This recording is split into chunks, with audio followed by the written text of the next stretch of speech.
recording. This is poem 2. In 3, 2, 1.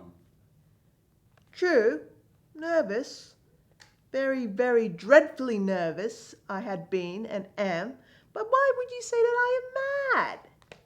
The disease had sharpened my senses, not destroyed, not dulled them. Above all was the sense of hearing acute. I heard all things in the heaven and in the earth. I heard many things of hell. How then am I mad? Hearken, observe how healthy, how calmly I can tell you the whole story. I can tell you the whole story. It is impossible to say how first the idea entered my brain, but once conceived, it haunted me day and night. Object, there was none. Passion, there was none. I loved the old man. He had never wronged me. He had never given me insult. For his gold I had no desire. I think it was his eye. Yes, it was this. He had the eye of a vulture, a pale blue eye with a film over it. Where it fell upon me, my blood ran cold, and by degrees, very gradually, I made up my mind to take the life of the old man, and thus rid myself of the eye forever. Now, this is the point. You fancy me mad. Madmen know nothing, but you should have seen me. You should have seen how wisely I proceeded, with what caution, with what foresight, with what dissimulation I went to work. I was never kinder to the old man than during the whole week before I killed him, and every night about midnight I turned the latch of his door and opened it. Oh, so gently. And then, when I had made an opening sufficient for my head, I put in a dark lantern. I would have laughed to see how you would have laughed to see how cunningly I thrust it in. Oh, you would. I moved it slowly, very, very slowly, so that I might not disturb the old man's sleep. It took me a whole hour to place my head in with the opening so far that I could see him lay upon his bed. Ha! Would a madman do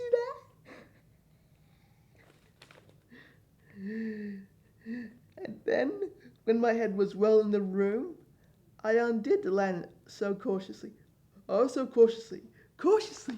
the hinges creaked. I undid it so much that a single thin ray fell upon the vulture-eye. And this I did for 7 long nights, every night, just at midnight. But I found the eye always closed. And so it was impossible to do the work. For it was not the old man who vexed me, but his evil eye. And every morning when the day broke, I went boldly into the chamber and spoke courageously to him, calling him by name in a hotly tone, and inquiring how he passed the night. So you see, he would have been very profound old man, indeed, to suspect that every night, just at 12, I looked upon him while he slept. Upon the 8th night, I was more than usually cautious in opening the door. A watchman's hand moves very quickly than did mine.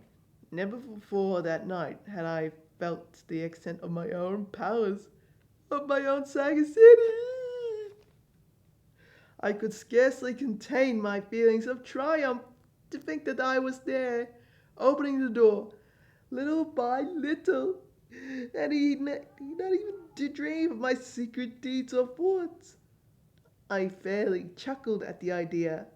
Perhaps he heard me, for he moved on the bed suddenly, as if startled. Now you may think that I drew back. No. But his room was as black as pitch with that thick darkness, for the shutters were closed fast and through fear of robbers. And so I knew that he could not see the opening of the door, and I kept pushing it unsteadily. Steadily. I had my head in, and was about to open the lantern, when my thumb slipped upon the tin fastening, and the old man sprung up in bed, crying out, "Who's there?" I kept quiet and still, and said nothing. For a whole hour I did not move a muscle, and in the meantime I did not hear him lie down. He was still sitting up in bed, listening, just as I have done, night after night, hearkening to the death watches in the wall. Presently I heard a slight groan, and I knew it was the groan of mortal terror. It was not the groan of grief or pain. Oh no, oh no, oh no! It was the low, stifled sound that arises from the bottom of the soul when overcharged with awe. I knew the sound well. Many a night, just at midnight, when the world had slept, it was welled up from my own bosom, deepening with its dreadful echo the terrors that distracted me. I say I knew it well. I knew what the old man felt and pitied him, although I chuckled at heart. I knew that he had been lying awake ever since the first sight nose when he had turned in the bed. His fears have ever been since growing upon him. He had been trying to fancy them causeless, but could not. He had been saying to himself, "It is nothing but the wind in the chimney. It is only a mouse crossing the floor. It is merely a cricket which has made a single chirp."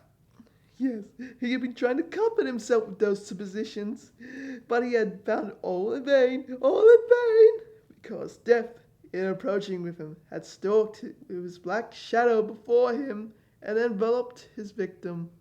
It was the mournful influence of the unperceived shadow that caused him to feel, although he never saw nor heard, to feel the presence of my head within the room. When I had waited a long time, very patiently, without hearing him lie down, I resolved to open a very little crevice in the lantern. So I opened it. You can imagine how stealthily, until at length a simple dim ray, like the thread of a spider shot from the crevice, fell upon the vulture-eye. It was open, wide open, and I grew furious as I gazed upon it. I saw it with perfect distinctness, all in a dull blue, with a hideous veil over it, chilled the very marrow of my bones. But I could see nothing else of the old man's face or person, for I directed the ray, as if by instinct, precisely on the damned spot. And have I not told you that what you mistake for madness is about overacuteness of the sense? Now I say there came to my ears a low, dull, quick sound, such as a watch makes when enveloped in cotton. I know that sound too well. It was the beating of the old man's heart. It increased my fury as the beating stimulates the soldier into courage.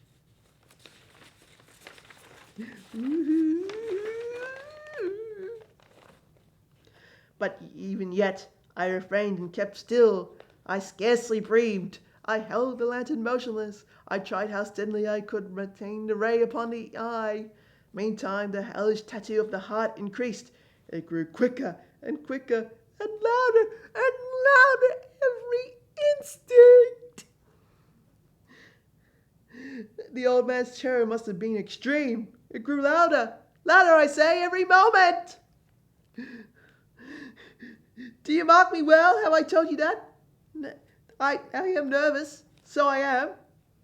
And now at the dead of the hour of night, amid the dreadful silence of that old house, and so strange a noise excited me to uncontrollable terror. Yet for some minutes longer I refrained and stood still. But the beating grew louder and louder. I thought the heart must burst, and now a new anxiety seized me. The sound would be heard by a neighbor. The old man's hour had come. With a loud yell, I threw upon the lantern and leaped onto the room. He shrieked once only. In an instant I dragged him to the floor and pulled the heavy bed over him. I then smiled gaily to find the deed so far done. But for many minutes the heartbeat went on with a muffled sound. This, however, did not vex me. It would not be heard throughout the wall. At length it ceased. The old man was dead. I removed the bed and examined the corpse. Yes, he was stone dead. I placed my hand upon the heart and held it there many minutes. There was no pulsation.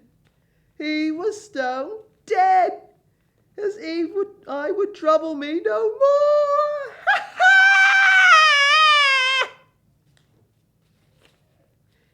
If you still think me mad, you will still think so no longer when I describe the wise precautions I took for the concealment of the body.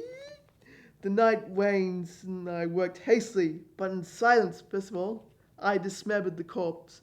I cut off the head, the arms, and the legs. I then took up 3 planks from the flooring of the chamber and deposited all between the scantlings. I then replaced the boards so cleverly, so cunningly, that no human eye, not even his, could have detected anything wrong. There was nothing to wash out, no stain of any kind, no blood spot whatever. I had been too worried for all that night. A tub had caught all. When I had made an end to these labors, it was 4 o'clock, still dark as midnight. As the bell sounded the hour, there came a knocking at the street door. I went